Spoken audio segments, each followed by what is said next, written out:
do Musseta.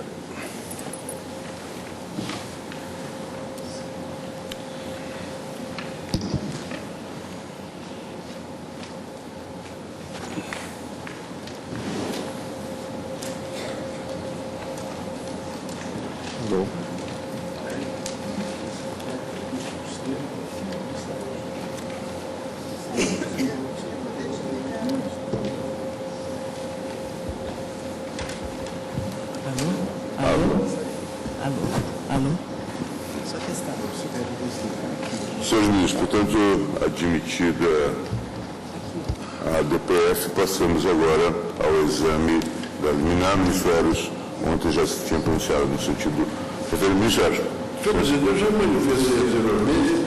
A única observação que eu faria é a seguinte: a complexidade da matéria fica evidente depois de nós somarmos o tempo que já gastamos discutindo a questão. Senhor presidente, eu, por todas as vênias, ao voto do ministro Eros, eu vou me manifestar contra o referendo da liminar concedida por Sua Excelência. Eu trouxe um voto longo de seguramente umas 22 páginas, mais ou menos, não vou ler absolutamente. Entendo que esse modelo consagrado a partir do artigo 121 da Constituição e no próprio Código Eleitoral é um modelo que deu certo, reconhecendo ao Superior Tribunal Eleitoral a competência para processar e julgar originariamente os recursos contra expedição de diploma. A fórmula, em que pese até uma estranheza quanto ao nome recurso, o ministro César Peluso bem o disse, lá quando da discussão da matéria no TSE, é um recurso que admite prova, desde que indicada na inicial, uma produção até originária de prova, ex novo, mas no direito eleitoral a heterodoxia das cartas a partir da nomenclatura dos institutos. Tudo na justiça eleitoral é heterodoxo, até o fato de ser o ramo do judiciário que faz das atividades administrativas não um meio, mas um fim. E dessas atividades administrativas, de cadastro de eleitores, recadastramento, planejamento de eleição, instrução de eleição, materialização da eleição, coleta de votos, apuração, totalização de resultados, até a expedição do diploma, todas essas atividades que são tidas como administrativa, essa última nem tanto, tudo é heterodoxo no plano da justiça eleitoral. A atividade administrativa na justiça eleitoral é mais do que meio, é fim. E mais do que interna corporis, é externa corporis, porque alcança a massa dos administrados. Basta dizer que o cadastro eleitoral é de 130 milhões.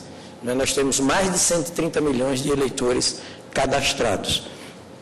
Portanto, há um processo eleitoral próprio, diferente de qualquer outro, há um sistema recursal também absolutamente próprio, a partir da nomenclatura, que aqui e ali causa uma certa estranheza, mas o fato é que não vejo plausibilidade jurídica no pedido, mais uma vez digo, data vênia, a fumaça do bom direito não me parece presente, há uma jurisprudência convergente em torno de 4 décadas, assentando essa competência originária do TSE, e ainda que se restaure a discussão, se se trata de uma ação autônoma ou de um verdadeiro recurso, ainda assim a competência judicante é da Justiça Eleitoral e é operacional, porque, como nós sabemos que a Justiça Eleitoral, as ações, os recursos trabalham com mandatos, que têm duração limitada no tempo. Se instaurarmos as duas instâncias, começando os processos contra deputados, senadores, governadores, vice-governadores, lá nos regionais, a possibilidade de conclusão do processo no curso do próprio mandato chega a ser remota, sem falar que o artigo 216 do Código Eleitoral, recebido como lei complementar, diz: enquanto o Tribunal Superior não decidir o recurso interposto contra a expedição do diploma, poderá o diplomado exercer o mandato em toda a sua plenitude. O ministro Marcelo Ribeiro bem adverte, com a leitura desse artigo 216, repito, enquanto o Tribunal Superior não decidir o recurso interposto contra a expedição do diploma, poderá o diplomado exercer o mandato em toda a sua plenitude. Imagine se o recurso começar, não é, lá nos TRS. Necessariamente esse recurso passa pelo crivo do TSE, e inclusive com possibilidade de renovação de provas em alguma medida, porque na Justiça Eleitoral é assim mesmo, e não só na Justiça Eleitoral, também na própria sistemática do direito processual civil e penal, há possibilidades, claro que em casos limites, possibilidade de produção de provas, e o fato é que esse modelo, a meu sentir, vem dando certo, e a Justiça Eleitoral brasileira é o ramo do Poder Judiciário que mais encurta duas estratégicas distâncias. No plano do processo de conhecimento, a distância entre a propositura da ação e a resposta decisória jurisdicional, portanto. E, no segundo momento, a Justiça Eleitoral também encurta, como nenhum outro ramo do Poder Judiciário, a distância entre a prolação da sentença definitiva e a respectiva execução. Eu faço no meu voto um retrospecto de 40 anos, em que todas as vezes que esse tema é discutido, a conclusão é essa mesma, seja por unanimidade, seja majoritariamente, a competência é da Justiça Eleitoral. E no plano do perículo in mora eu me preocupo muito, porque acho que aqui há um perículo in mora invertido. Se nós paralisarmos os julgamentos e devolvermos os processos para os TRS, basta lembrar, não é, que só neste momento temos 7 processos contra governadores. Esses processos não terminarão na atual legislatura, ou no atual período eleitoral. No curso da duração dos respectivos mandatos, melhor dizendo. Senhor presidente, por isso eu concluo nessa apertadíssima síntese o meu voto pelo não referendo da liminar. Ministra Camilo.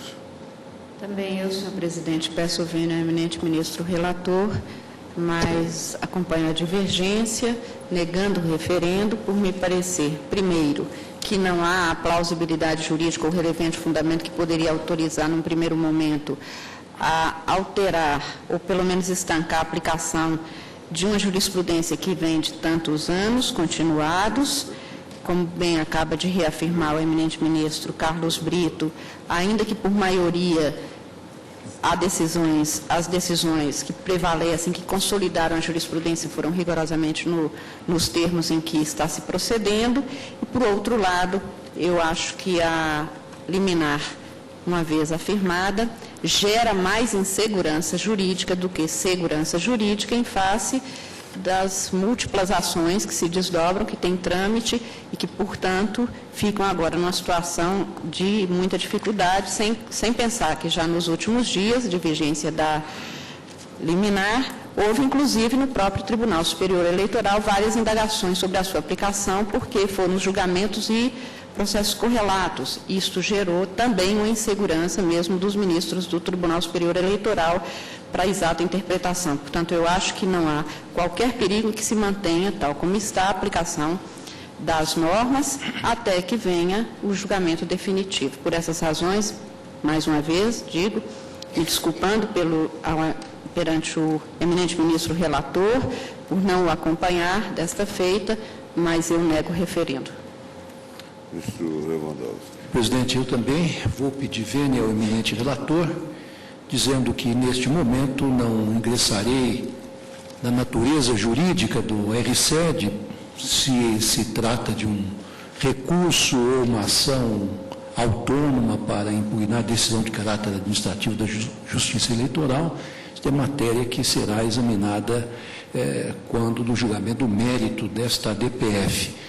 Por ora, pronuncio-me apenas contra data vênia a concessão da liminar, que, assim como o eminente ministro Carlos Brito, não vejo presente o fumus boniuri, porque a competência originária do TSE para o julgamento dos RCED vem sendo afirmada há décadas, em que pesem alguns respeitáveis pronunciamentos em contrário. Também penso, como o eminente ministro Brito, e agora acompanhada pela ministra Carmen Lúcia, que o perigo mora que milita no sentido inverso. Existem vários RSEDs tramitando e que podem perder o seu objeto, tendo em conta a possibilidade de exaurimento dos mandatos daqueles cujos diplomas se pretende cassar. Também entendo que, se prosperasse esta liminar, ela introduziria no cenário jurídico uma grande insegurança e que nós, da Vênia, devemos evitar. Portanto, senhor presidente, com a devida vênia do eminente relator, nego o referendo a liminar. Senhor presidente, a minha posição é conhecida, eu sou um dos 3 votos que ficamos vencidos na matéria, de modo que não posso deixar de reconhecer a razoabilidade jurídica da pretensão, e por isso mesmo eu, com devido respeito, eu mantenho a liminar, até porque não há nada de esdrúxulo na sequência em que os nossos votos conceberam o procedimento. Isso faz parte de todos os demais procedimentos da Justiça Eleitoral. Só esse é um caso singular. Os outros todos começam na primeira instância, há recurso para o TRE e há recurso para o Tribunal Superior Eleitoral. Isso é normal. Falar um pouco mais. Em resumo, eu sou um dos 3 votos que ficamos vencidos, de modo que, para manter a coerência, eu reconheço a razoabilidade jurídica da pretensão e mantenho o referendo da Vênia. Também eu, senhor presidente, com vênia do eminente relator, acompanho o voto do ministro Carlos Brito. Ministro César Melo. Presidente. Presidente, considero, em primeiro lugar, a natureza do ato envolvido quando se tem um ataque à diplomação. O ato de diplomação é um ato essencialmente administrativo. Não se trata de um pronunciamento com carga jurisdicional. E aí, presidente, colho inclusive do Código Eleitoral que é possível a impugnação mediante uma ação autônoma. Colho do Código Eleitoral porque é o que nos vem do artigo 22 sobre a competência do Tribunal Superior Eleitoral, processar e julgar originariamente, letra G, artigo 22, inciso 1, letra G, as impugnações à apuração do resultado geral, proclamação dos eleitos e expedição de diploma na eleição de eleições federais, em geral, eleições estaduais, muito menos municipais. Na eleição de presidente e vice-presidente da República. Presidente, o direito ao acesso ao judiciário é uma garantia constitucional. Não é, claro, o duplo grau de jurisdição, tanto assim que é possível, sem adentrar-se a recorribilidade ordinária, chegar-se de imediato ao Supremo, mediante o recurso extraordinário. Mas o certo, a regra, é ter-se o duplo pronunciamento.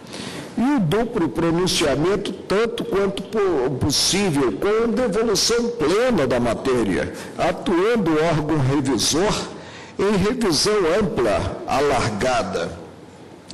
O que nos vem, presidente, da Carta da República quanto à competência do Tribunal Superior Eleitoral, competência recursal, nos vem duplicidade, presente a espécie de recurso.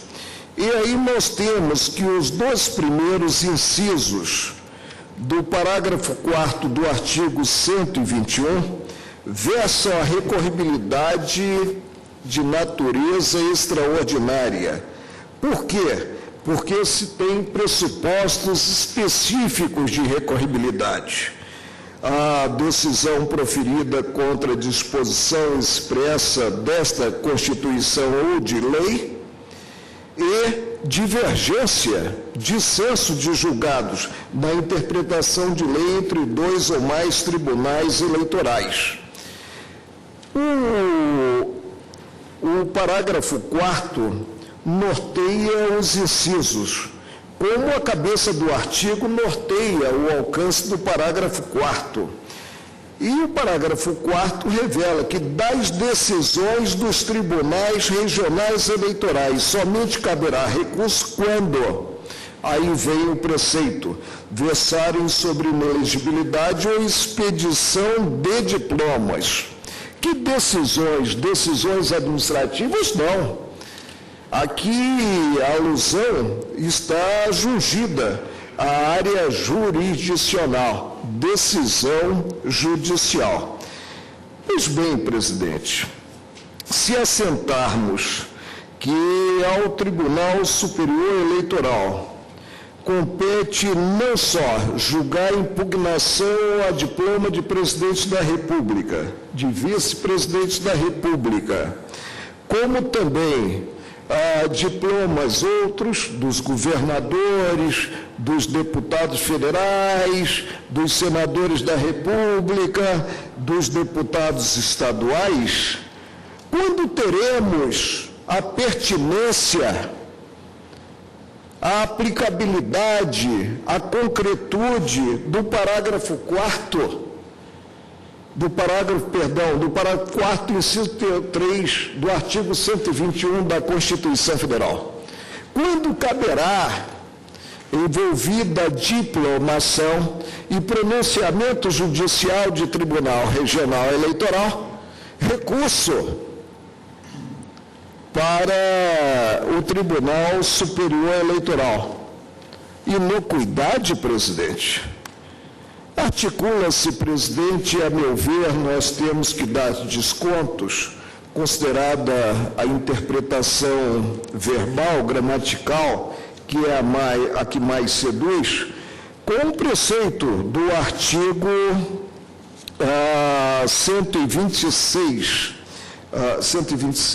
216 do Código Eleitoral, a revelar que, até que, vamos a ele, eu não tenho de lembrança exatamente o teor, a revelar que,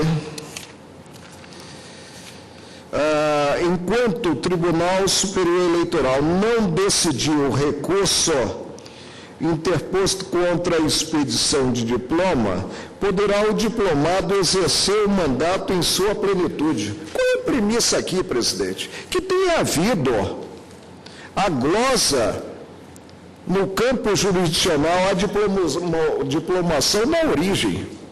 A referência a recurso aqui é uma referência técnica, que diz respeito à revisão do que decidido, repito, no campo jurisdicional, na origem, no Tribunal Regional Eleitoral. Vou reler o preceito, está em bom vernáculo, a sugerir a existência da glosa da diplomação na origem. Diplomação já verificada no campo administrativo e glosa no campo jurisdicional.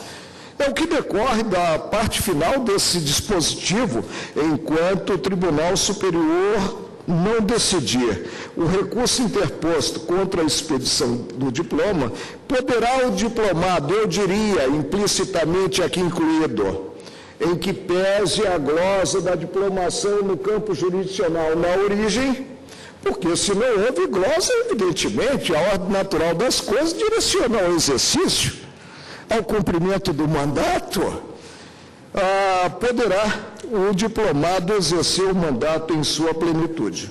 Presidente, Vossa Excelência sabe que eu tenho votado invariavelmente contra a suspensão da jurisdição. Entendo que a jurisdição, ante os ditames da Carta da República, ela não pode ser paralisada. É um direito do cidadão de ver um certo pleito apreciado pelo judiciário.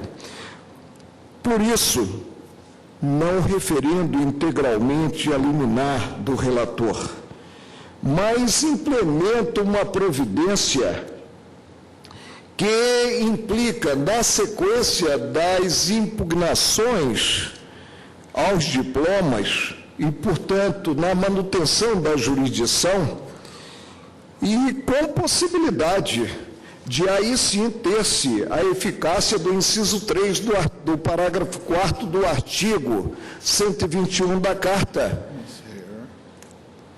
Ou seja, ter-se o acesso mediante recurso em sentido técnico, ao Tribunal Superior Eleitoral. Eu peço vênia à maioria formado que se forma para, no caso, deferir a medida cauteladora em extensão menor, observando até o objetivo, o pedido final desta arguição de descumprimento de preceito fundamental, quando se sustenta que a cassação pode ocorrer, mas a cassação sempre com 2 S e não com C cedilha.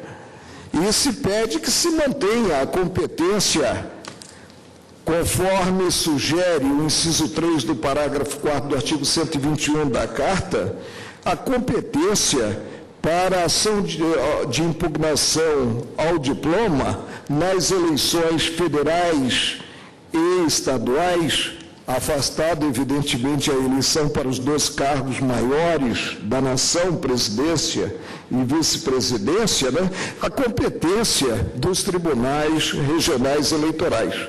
O meu voto é nesse sentido, para que aqueles processos que hoje se encontram aguardando sequência no Tribunal Superior Eleitoral, baixem até decisão final desta arguição de descumprimento de preceito fundamental aos tribunais regionais eleitorais, considerada a situação do diploma em si, a expedição do diploma por este ou aquele tribunal regional eleitoral.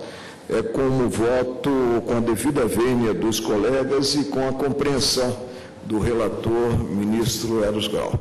Vocês, portanto, deferem a cautelar, mas mandando que o... Em extensão menor. Eu não suspendo simplesmente a jurisdição, mesmo porque os mandatos estão em curso. Mas reconhece e a o competência tempo tem uma força, né, incrível, né? Então eu defiro para que aqueles processos, e não me consta que haja impugnação do diploma do presidente da República nem do vice-presidente da República.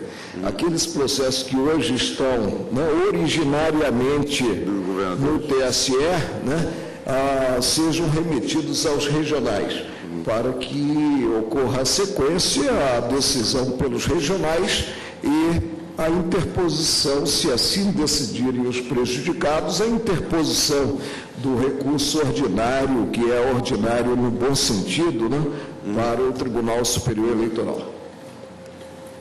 Ministro Celso Melo. Senhor presidente, não desconheço que se registre na matéria em exame dissídio doutrinário em torno da natureza jurídica do recurso contra expedição de diploma, pois, para uns, seria verdadeira ação autônoma de impugnação ao ato de diplomação, enquanto que para outros tratar-se-ia de espécie recursal. E eu aludo aqui aos autores que sustentam esta e aquela tese. Vale referir no ponto, senhor presidente, o pronunciamento da douta Procuradoria-Geral da República. É verdade que existe na doutrina contemporânea aceso debate sobre a natureza jurídica do recurso contra a diplomação, ao lado da concepção mais tradicional, que concebe o instituto como um autêntico recurso interposto contra a decisão judicial que concede o diploma ao candidato eleito, a outra linha que advoga a sua natureza de ação autônoma, proposta para impugnar a decisão de caráter administrativo da Justiça Eleitoral. A primeira posição, claramente adotada pelo Código Eleitoral no seu artigo 262, é defendida, entre outros doutrinadores, por Fávila Ribeiro, Tito Costa, Joel José Cândido. No julgamento do RECED 694, os ministros Eduardo Ribeiro e Carlos Aires Brito expressamente a endossaram. Já a segunda posição é defendida por juristas como Adriano Soares da Costa, José Jairo Gomes, Marcos Ramayana e Marcos Vinícius Furtado Coelho. Ela se lastreia no argumento de que o ato de diplomação praticado pela Justiça Eleitoral não tem autêntica natureza jurisdicional, mas administrativa, já que não resolve uma lide nem gera coisa julgada. Esta última posição foi acolhida em célebre decisão da lavra do eminente ministro Sepúlveda Pertence, em que se assentou, e aqui transcreve-se essa passagem. E mais recentemente, os eminentes ministros César Peluso e Marco Aurélio também a sustentaram nos votos vencidos que proferiram no julgamento do Reced 694. Sem embargo, não é necessário atrelar o debate sobre a natureza jurídica do recurso contra a expedição do diploma à discussão sobre a competência jurisdicional para sua apreciação, ainda que para argumentar se adote como premissa o posicionamento sustentado pelo arguente de o referido recurso tratar-se de ação. Daí não se extrai necessariamente o reconhecimento da competência originária dos TRS para apreciá-lo, ao contrário do afirmado na petição inicial, salienta o Ministério Público Federal. Tanto é assim que o ministro Sepúlveda Pertence, que sustenta a natureza de ação do recurso contra a expedição do diploma, sempre se posicionou no sentido da competência originária do TSE para o seu julgamento. No caso presente, tanto o elemento histórico como o teleológico favorecem esta posição, e aqui justifica a douta Procuradora-Geral da República esse seu pronunciamento. E conclui no sentido de propor não seja referendada a decisão, como seja, mais do que isso, julgada improcedente a própria arguição de descumprimento. Como destacado, senhor presidente, registra-se efetivamente a existência de respeitáveis vozes dissonantes sobre a matéria em causa no egrégio Tribunal Superior Eleitoral, como se evidenciou claramente no julgamento do Reced 694 do Amapá, de que foi relator o eminente ministro Ari Pargendler, no qual os eminentes ministros César Peluso e Marco Aurélio, não obstante os fundamentados votos que então proferiram, restaram vencidos. E hoje, suas excelências reafirmam no plenário do Supremo Tribunal Federal essa posição. Soma-se agora a essa corrente o douto voto proferido pelo eminente ministro Eros Grau.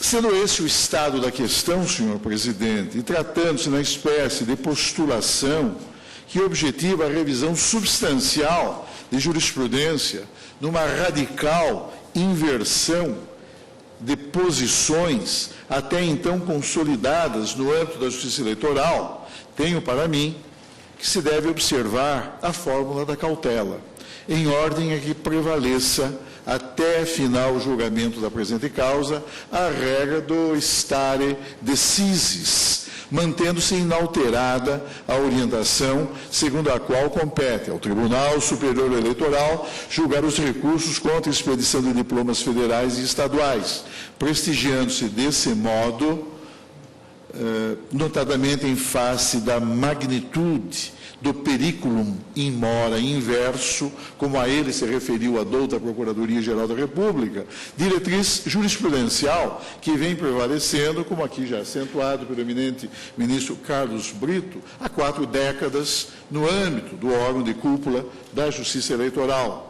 Desse modo, e cuidando-se de provimento cautelar, parece-me mais prudente a preservação, ao menos nesta fase, da sedimentada jurisprudência que o egrégio Tribunal Superior Eleitoral formulou, criou e consolidou na matéria em causa. Há ainda, senhor presidente, uma outra razão que tenho por relevante, que me leva a não referendar com toda a vênia a decisão concessiva de provimento cautelar proferida pelo eminente ministro Eros Grau. Refiro-me ao princípio da segurança jurídica, que foi destacado aqui nos votos iniciados a partir da divergência do eminente ministro Carlos Brito e também no fundamentado parecer que ofereceu a douta Procuradoria-Geral da República. Nele salientou-se o que se segue. É um trecho curto. Finalmente, cabe agregar um último e relevante argumento em favor da manutenção da jurisprudência do TSE, ora impugnada, a tutela da segurança jurídica. O valor da segurança é promovido pela estabilidade do direito, que demanda uma certa continuidade no tempo da jurisprudência consolidada. Isto, evidentemente, não significa que os precedentes não possam ser alterados, mas significa, sim, que é preciso sempre ponderar as razões que motivam o desejo de mudança de um precedente com as razões de segurança jurídica que apontam para a sua manutenção.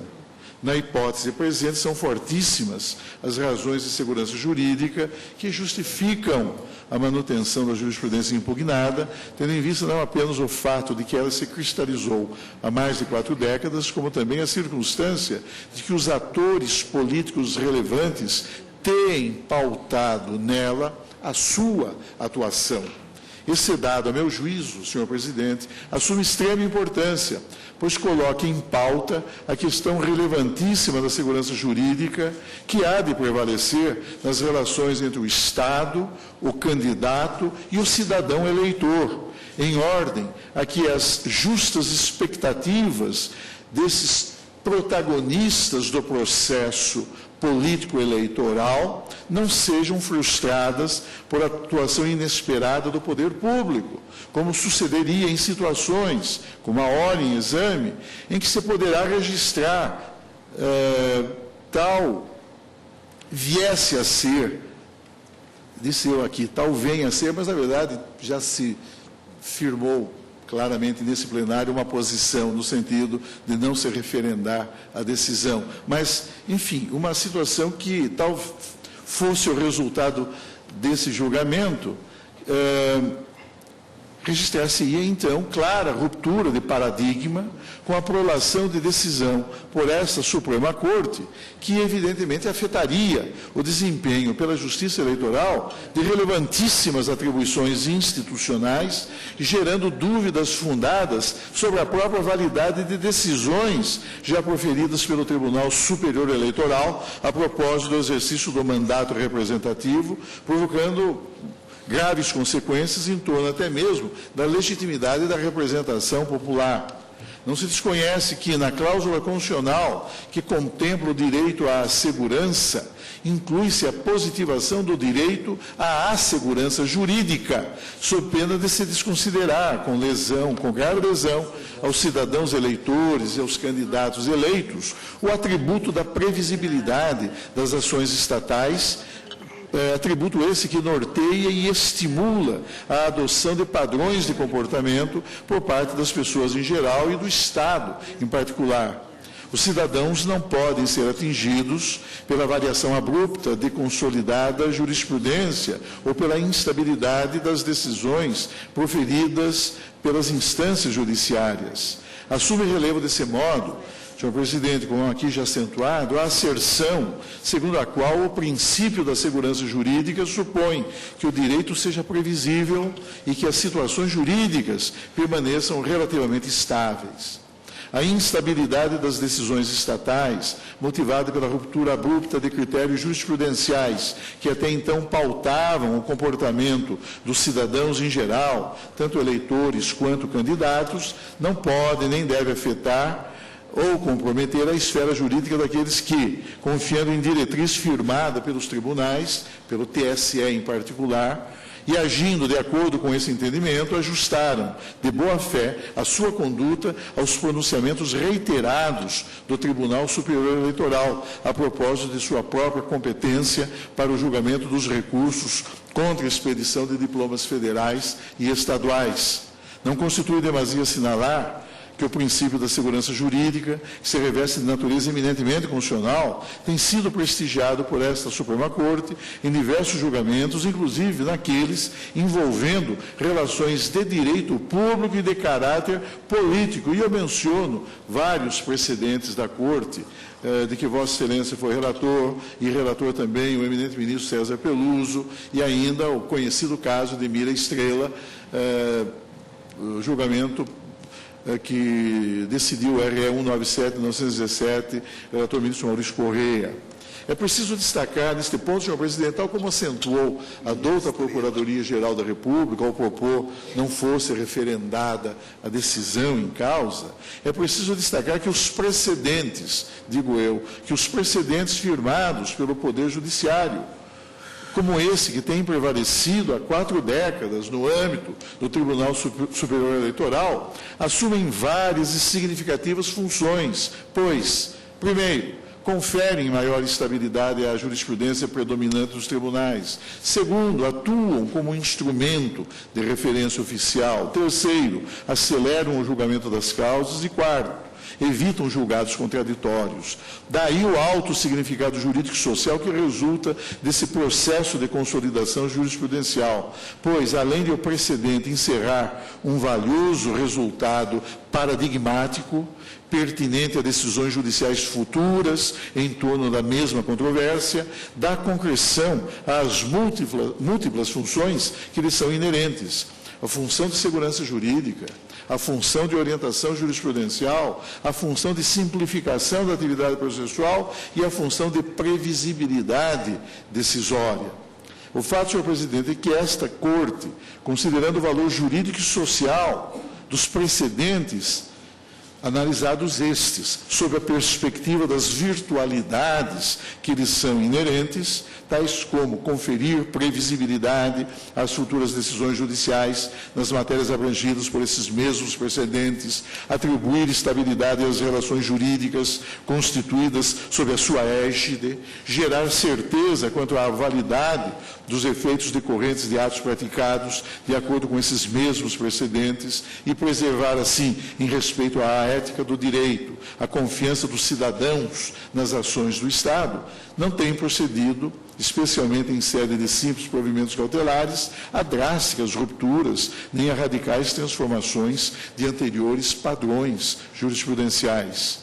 É que o postulado da segurança jurídica e o princípio da confiança do cidadão nas ações do Estado representam diretrizes constitucionais a que o Supremo Tribunal Federal, em contexto como o que ora se apresenta, não pode permanecer indiferente. Na realidade, os postulados da segurança jurídica e da proteção da confiança, enquanto expressões do Estado democrático de direito, mostram-se impregnados de elevado conteúdo ético, social e jurídico, projetando-se sobre as relações jurídicas, inclusive as de direito público, sempre que se registre alteração substancial de diretrizes hermenêuticas, impondo-se a observância de qualquer dos poderes do Estado e, desse modo, impedindo a abrupta incidência de critérios que possam produzir, em dado contexto histórico, graves consequências que, derivadas de provimentos jurisdicionais instáveis, precários e provisórios, culminem por afetar, em face de sua natureza meramente cautelar, a estabilidade das práticas institucionais. A ruptura de paradigma resultante de substancial revisão de padrões jurisprudenciais, como sucederia no caso, impõe, em respeito à exigência de segurança jurídica e ao princípio da proteção da confiança dos cidadãos, dos eleitores, dos candidatos, das agremiações partidárias, enfim, de todos os atores relevantes que protagonizam o processo eleitoral, que se aguarde, com cautela, a eventual reformulação da diretriz hermenêutica contra a qual se insurge o partido político arguente.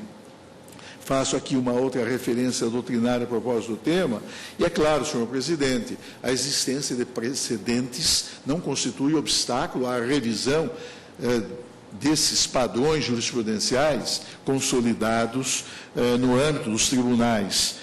Portanto, essa é uma questão que, agora suscitada, merecerá, no momento procedimentalmente oportuno, a definitiva resolução por parte do Supremo Tribunal Federal. Entendo desse modo, senhor presidente, e com respeitosa vênia ao eminente senhor ministro relator e também aos ilustres ministros César Peluso e Marco Aurélio, que não se deve referendar a decisão, ora sob exame dessa Suprema Corte, cassando-se, em consequência, o provimento cautelar anteriormente concedido, sem prejuízo de se proceder, em momento oportuno, quando do julgamento final da controvérsia suscitada nesta causa, a novas e definitivas reflexões a que eu próprio permaneço aberto sobre tema tão impregnado de relevo jurídico, institucional e político-eleitoral, como o de que se trata na presente arguição de descumprimento de preceito fundamental. Com essas considerações, senhor presidente, com toda a vênia, eu acompanho o dissenso, a divergência que iniciou o eminente ministro Carlos Brito. Joaquim Barbosa já havia negado a referendo. Sim, eu já havia negado referendo na sentada anterior, com base no princípio da segurança jurídica. Eu gostaria apenas de acrescentar uma referência a um precedente firmado pela segunda turma, embora em matéria penal, mas que penso que tem alguma pertinência especialmente com o tema do duplo grau de jurisdição. Trata-se do agravo regimental no agravo de instrumento número 601.832 da minha relatoria, no qual a segunda turma acolheu o voto que eu proferi, no sentido de que a previsão expressa de duplo grau de jurisdição no Pacto de São José da Costa Rica, do qual o Brasil é signatário, não importa na inconstitucionalidade das previsões legais internas de julgamento em uma única instância.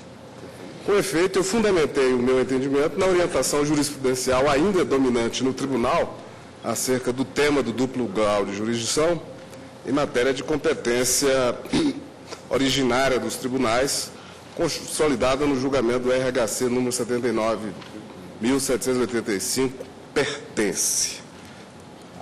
No julgamento desse agravo regimental, eu assim me manifestei.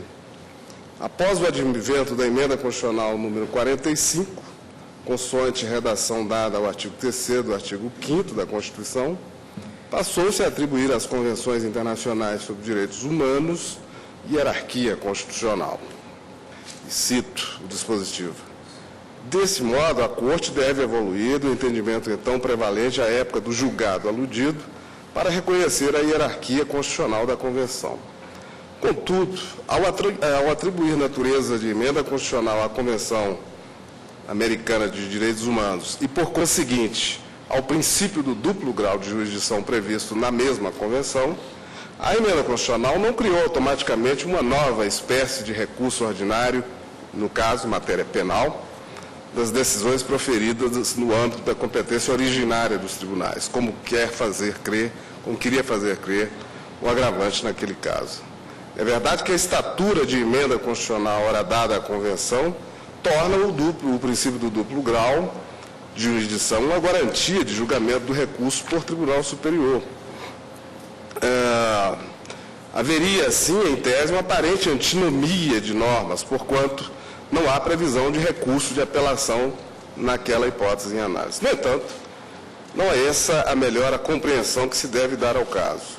E prossegui dando a fundamentação, e a conclusão foi essa, né, de que, embora o princípio do duplo grau de jurisdição internalizado no direito brasileiro pela adesão do Brasil ao Pacto de São José da Costa Rica, embora agora com estatura constitucional, não cria inconstitucionalidade, não engendra inconstitucionalidade naqueles casos de competência única, instância única, previstos na Constituição e nas leis processuais. Eu mantenho, portanto, o meu voto no sentido de negar referendo a cautelar. Eu vou pedir a maioria já formada para me filiar à posição perfiliada a partir do voto do ministro Eros Grau. A complexidade do debate, a partir da admissibilidade da DPF, demonstrou a relevância que o tema suscita. Eu tenho, desde minha passagem pelo TSE, uma outra observação do ponto de vista de política judiciária, que envolve também esta questão e envolve uma outra DPF cuja relatoria foi confiada ao ministro Ricardo Lewandowski. A generalização de discussões sobre a cassação de diplomas e de registros de candidatos, à época da minha passagem pelo eleitoral, essa questão envolvia fundamentalmente discussão sobre mandatos de prefeitos, mas isso evoluiu, como era de se prever para o mandato de vereadores, tem levado, como se sabe, à cassação de inúmeros mandatos. E de discussões, inclusive, foi citada a tribuna, que levam a uma certa contradição.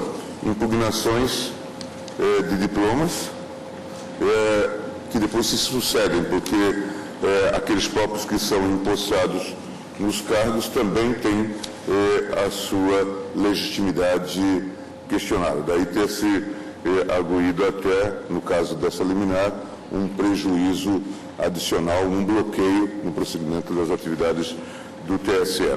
A mim me preocupa, do ponto de vista de política judicial, a generalização dessas práticas. Quando se fala, por exemplo, que há 7 ou 10 governadores que podem ser passíveis de cassação, isso significa que mais de um terço deste quadro está ameaçado de cassação, o que significa que há uma revelação de algum déficit muito grave na democracia brasileira. Um dado para reflexão. Quer dizer, quando nós falamos que um terço dos governadores podem ter obtido o mandato de forma viciada, nós estamos a revelar, talvez, algum problema. Há algo de errado nesse modelo. Ou nós estamos, talvez, judicializando em excesso esse tema, e aí realmente há algum erro no processo jurídico eleitoral, ou de fato estamos a fazer eleições viciadas em toda a sua extensão. É um tema realmente para reflexão, o que me leva também a perfilhar a tese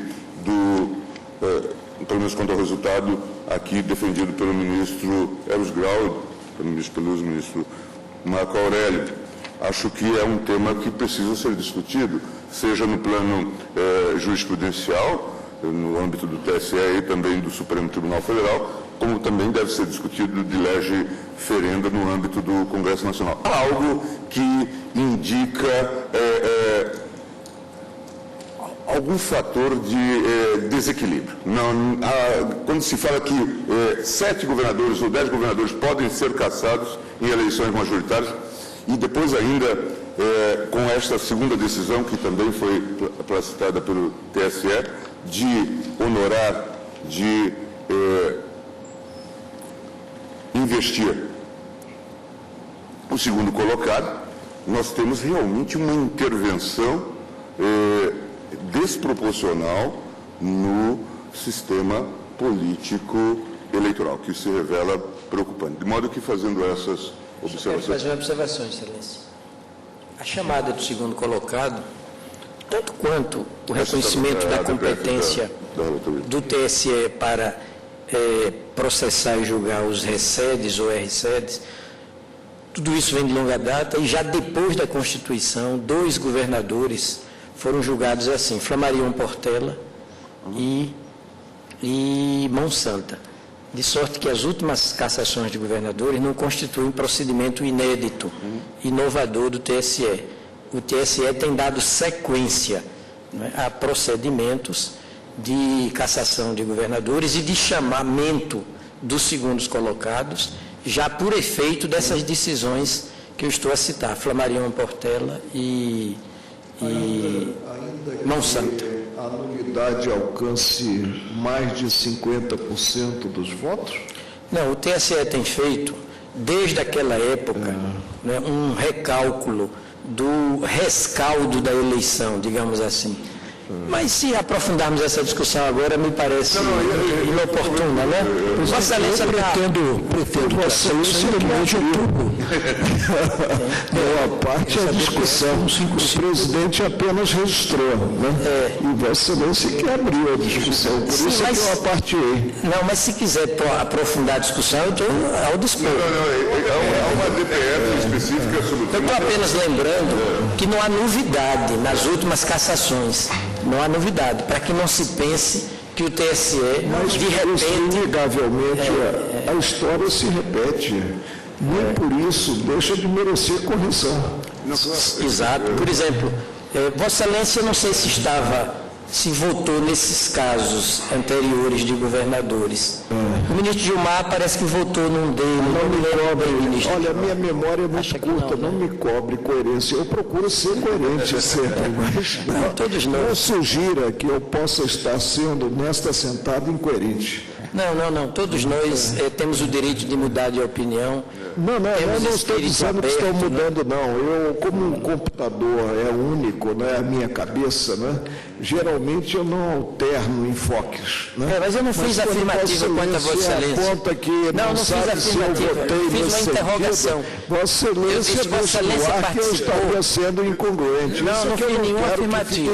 Eu fiz uma interrogação apenas. A discussão é realmente, estou colocando do ponto de vista institucional. Não se trata... Temos um encontro marcado com esses temas. Tipo de tema. Até porque eu me lembro que o debate que se travou na época, quando estávamos no TSE, dizia a respeito aos prefeitos. E nós já apontávamos, né, algumas incongruências no sistema. Eu me lembro que teve caso de registro de prefeito em que a questão que se colocava era o uso do fax da prefeitura para comunicação à polícia de um showmício. E o tribunal se dividiu, ficou 3-3, e aí o ministro Veloso desempatou no sentido da cassação do registro. Evidentemente que se tratava de um exagero, mas assim o tribunal se louvou. E nem sempre, presidente, o Tribunal Superior Eleitoral determina a posse do segundo colocado. Sim, tanto assim que nós discutimos lá no eleitoral, né, a espécie de eleição, se direta ou indireta, quando já se está na segunda parte do mandato. E é evidente que esse modelo a ser desenvolvido, quer dizer, se ele tiver sequência, muito provavelmente ele pode, numa teoria dos jogos, gerar até uma distorção realmente no sistema democrático. Vai se tornar muito interessante ser o segundo lugar nas eleições e arquitetar, sem dúvida, a anulação das eleições. É preciso que nós fiquemos atentos. É claro, são fases específicas da história da nossa democracia, mas eu estou fazendo esse registro apenas para termos uma pensata a propósito do tema, mas proclama o resultado. Portanto, admitiu-se a DPF, nos termos do voto do relator, vencidos...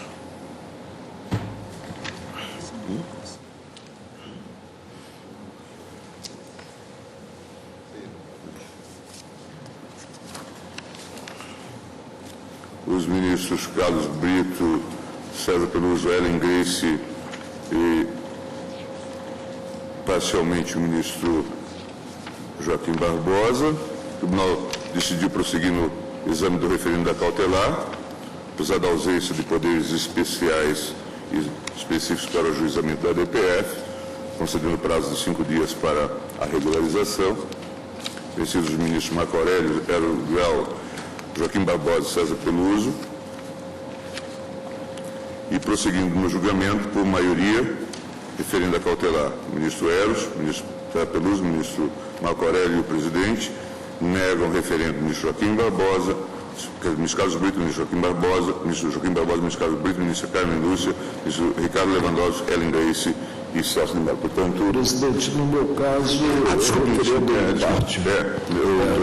o ministro Marco Aurélio referiu a cautelar em menor extensão, determinando que a matéria seja submetida aos TRE, aos regionais, para prosseguimento do julgamento. Não suspende, portanto, o processo.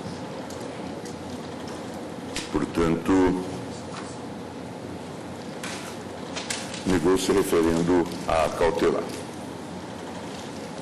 lavrará o acordo. Não, nesse caso não tem questão por é para o ministro relator. É para o ministro relator. Não há problema. Me chama para mim.